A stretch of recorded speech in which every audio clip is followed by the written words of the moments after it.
역사는 완성한 작품과 이룬 업적, 그리고 분명한 결과에 도달한 사람들만을 기억하는 것처럼 보입니다.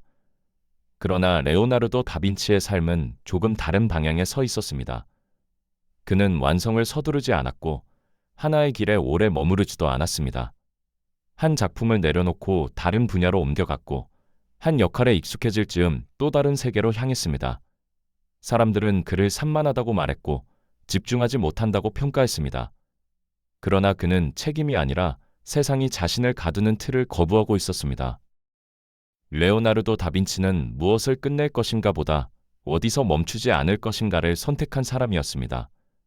오늘 위인 도서관은 그가 남긴 결과가 아니라 끝까지 지켜낸 다빈치의 삶의 태도를 따라갑니다. 1452년 이탈리아 토스카나 지방의 작은 마을 빈치. 한 아이가 태어납니다. 그의 이름은 레오나르도. 그러나 그는 당시 사회에서 결코 유리한 위치가 아니었습니다. 정식 결혼 관계에서 태어나지 않은 사생아였기 때문입니다. 그는 대학에 갈 수 없었고 라틴어, 그리스어 교육을 받지 못했으며 지식인 사회의 문턱 밖에 있었습니다. 하지만 이 결핍은 그를 다른 방향으로 이끌었습니다.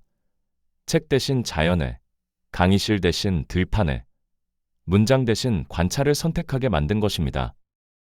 소년 레오나르도는 학교에서 가장 뛰어난 학생이 아니었습니다. 라틴어 문법에도 서툴렀고 고전 문헌을 암기하는 데에도 재능이 없었습니다. 그러나 그는 다른 방식으로 성장하고 있었습니다. 그는 하루의 대부분을 밖에서 보냈습니다. 강물이 굽이치는 방향, 돌이 마모되는 모양, 사람의 손이 일을 할 때 생기는 미세한 변화. 그는 배우기보다 익숙해지려 했습니다. 어떤 현상을 이해했다고 착각하지 않고 충분히 오래 바라보는 태도. 그에게 중요한 것은 속도가 아니라 밀도였습니다. 그래서 그는 적게 알았지만 깊게 남겼고 빠르게 넘기지 않았기에 오래 살아남는 기록을 남길 수 있었습니다. 레오나르도 다빈치는 일찍 완성된 사람이 아니라 오래 머무를 줄 아는 사람이었습니다.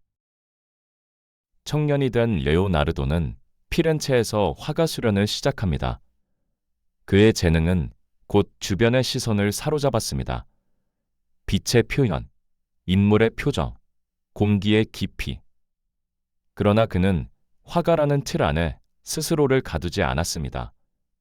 그림을 그리면서도 물리와 해부학, 기계 구조와 자연 현상에 시선을 돌렸습니다. 그에게 예술은 목적이 아니라 통로였습니다. 레오나르도는 인간을 제대로 그리기 위해 인간을 이해하려 했습니다. 그는 밤마다 병원과 묘지를 드나들며 시체를 해부했습니다. 뼈의 구조, 근육의 움직임, 손과 눈의 미세한 변화, 당시 기준으로 위험하고 금기된 행동이었습니다. 그러나 그는 그 선택을 바꾸지 않았습니다. 결국 완성된 그의 해부 스케치는 수백 년의 시간을 건너 오늘날의 과학자들조차 놀라게 할 만큼 정확했습니다. 그것은 예술과 과학의 경계를 처음으로 넘나든 기록이었습니다. 밀라노에서 그는 최후의 만찬을 완성합니다. 이 작품은 종교화를 넘어 인간의 감정을 포착한 기록이었습니다. 각 제자의 표정, 손의 위치, 시선의 방향, 모든 것은 심리와 감정의 순간을 담기 위해 설계되었습니다. 그러나 기법 실험으로 인해 이 작품은 빠르게 훼손됩니다. 레오나르도는 언제나 안정 대신 시도를 택했습니다. 그는 완성보다 가능성을 먼저 바라보았기 때문입니다. 모나리자, 인류 역사상 가장 유명한 얼굴. 그러나 레오나르도에게 이 그림은 결코 완성된 작품이 아니었습니다. 그는 평생이 그림을 곁에 두고 계속 손을 댔습니다. 모나리자의 미소는 의도적으로 모모합니다. 보는 사람마다 다르게 느끼도록 하기 위해서입니다. 그는 정답을 주는 화가가 아니라 질문을 남기는 화가였고, 사람마다 다른 해석이 끝없이 이어지도록 그림을 남겼습니다. 레오나르도는 비행장치, 탱크, 잠수장비, 자동기계를 설계했습니다. 그는 자신의 시대에 이것들이 실현될 수 없다는 사실을 알고 있었습니다. 그럼에도 그는 기록을 멈추지 않았습니다. 그의 노트는 발명이 아니라 사고의 확장이었습니다. 레오나르도 다빈치는 화가이자 과학자였고 기술자이자 사상가였습니다. 그러나 그는 그 어느 하나로도 자신을 규정하지 않았습니다. 완성형 인간이 아니라 확장형 인간. 그것이 그의 삶의 방식이었습니다. 레오나르도 다빈치의 삶은 성공의 연속이 아니었습니다. 그는 많은 작품을 끝내지 못했고 수많은 계획을 남긴 채 세상을 떠났습니다. 그러나 한 가지는 분명합니다. 그는 자신을 하나의 역할로 고정하지 않았습니다. 화가라서 과학을 포기하지 않았고 기술자라서 예술을 버리지도 않았습니다. 세상이 요구한 틀보다 자신의 속도를 택했고 완성의 압박보다 자기 기준을 지켰습니다. 다빈치가 남긴 교훈은 천재성이 아닙니다.